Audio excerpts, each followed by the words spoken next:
How is dude? I mean, you quit high school. You said I'm gonna just grade out of this and be done because of baseball. Like you were called the chosen one at one point in Sports Illustrated. What kind of pressure was that like as a child? Nuts. Yeah, you're baseball is LeBron James. That's what they said. Yeah. I mean, I think the thing was that so when we were going through it, I mean, I grew up playing football, baseball, basketball, snowboarding. Like I did everything. Like it wasn't just baseball all the time. And you know, my first love was football. Like I loved playing football. And then obviously I got to high school and it was kind of like pick one. Like what are we gonna do? And I picked baseball, and it was very hard to walk away from a lot of other stuff. But obviously baseball took over, and it was what it was at that point. High school baseball in Vegas just it's okay. But like as you go and play on travel ball teams or tournaments over the summer, you kind of realize like, man, it's kind of hurting me a little bit playing high school baseball. Because I'd go to these other tournaments and I kind of would get dominated a little bit, but also like play well sometimes. And so me and my parents kind of sat down and was like, what could be the next step? Like, what can we do? I did really good my freshman year, did really good my sophomore year. And then we talked to a coach over at CSN, College of Southern Nevada, and I took my GED, tested out of school. And that was a tough thing for me too, because I mean, you're giving up your junior and senior year of high school, right? Like it's supposed to be the best years of your life. But I was kind of a ghost in high school. I was kind of, I'd go to school, do my thing. I'd work out all the time. Like I'd early bird weights, lift after school, and then like have baseball practice and do my thing. So it's kind of, I wasn't really missing out on much besides hanging out on the weekends with my buddies and having that group of friends that you rock. Yeah, like I mean, but a lot of my friends, played baseball, played other sports, and went to a lot of different schools across the valley. So I'd go across town, hang out with them, come back to my school, all that kind of stuff. So, but the transition into JUCO wasn't as easy of a transition as it kind of looked. It was probably the most pressure I'd ever been under in my whole life, even now to this day. Just because, you drop out of school and then it's like, you have to play well, because if you don't play well, like there's nothing else. And all these headlines and this idea of you was already there. For correct? Sure. When were those headlines starting? Because you talk about I played all the sports, and then you get to your freshman year and you have to pick one. Yeah. I know in Arizona, people were like with hockey and baseball, it was like you get to like 10. Essentially, you have to be like all in on one thing. So it sounds like you were just good at everything, and you're like, I guess I'll just be great at baseball. No, I mean, I just think my dad wanted me to be an athlete. I think that was the biggest thing. I think that's what kids kind of lack nowadays is like all the parents think their kid's going to be the next Mike Trout or the next, LeBron or the next Joe Burrow or whatever. I think they kind of lose the sight of the kid, of like letting them be a kid, understanding that they have so much time to be great at what they want to be great at. Maybe the kid actually wants to play piano and he wants to be great at piano. Like you never know, right? And so I think that's the thing that my dad never pushed me to like do something. I always wanted, I'd come back on a weekend, I'd play 6 games, and that Monday I'm like, Dad, let's go hit. Like let's go get some work in. Like I love the working mentality. Like I love to get out there and try to get better at anything that I did. And so for me, like just understanding once I got into high school, like it kind of all started when I was like probably 10 or 11 years old.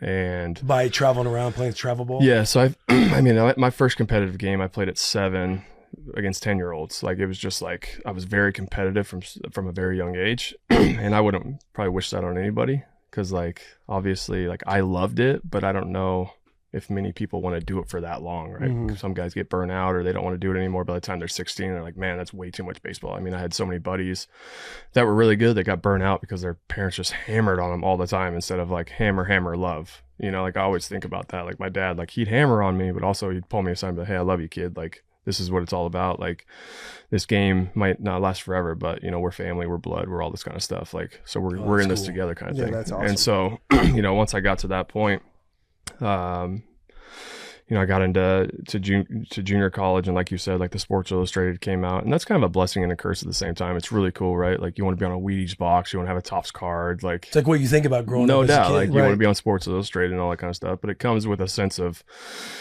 you have to be good. Like it is what it is. Like you have to show up, or you're going to be the biggest story in sports, and you don't want to be a bust. You don't want to be the next bust, or everybody talks about you for 20 years Like, Yeah. oh, hey, what if? What could have been with this kid? Right. Yeah, And, focused. you know, so I think getting there, I was playing against guys that were, you know, 5, 6, 7 years older than me, because there's a lot of, you know, JUCO drop back guys from, you know, D1s and stuff like that. We had a really, really good team. So we had a lot of drop back guys from D1 that just couldn't make grades. And so I actually got dominated in the fall, like and we were wood bat. So our division was wood bat. Everybody else was aluminum. And so it kind of gave me a sense of like, hey, this is real baseball. Like, we're playing wood bat. We don't have aluminum bats. And so, I mean, I came back and said to my dad, I don't want to do this. I want to go back to high school. And so we actually met with principal, AD, my coach, everything. And they were like, you can't come back. You test it out. And so I was like, this is after your first fall in this JUCO? is my first fall in JUCO. Okay. And so they were like, you know, you can't do this. And I'm like, man, all right, well, I got to figure this out. And so obviously I figured it out and had a great year, but it was tough. It was probably the toughest year, knowing that like either you have to be the number one pick or there's nothing else. Right. And so like you have to be the number one pick out of junior college.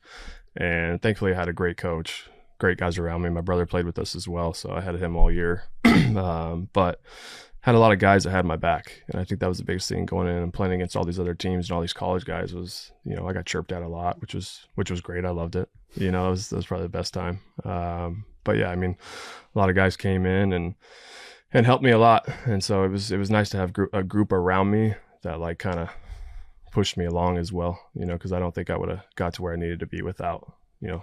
How did some of those conversations shift mentally for you when you're not around the group of guys? Obviously you have a good group around you, got your dad, it seems like you have good people that surrounding you, but also when you go back home at night and you're thinking to yourself, like, what were some things that helped you on top of that?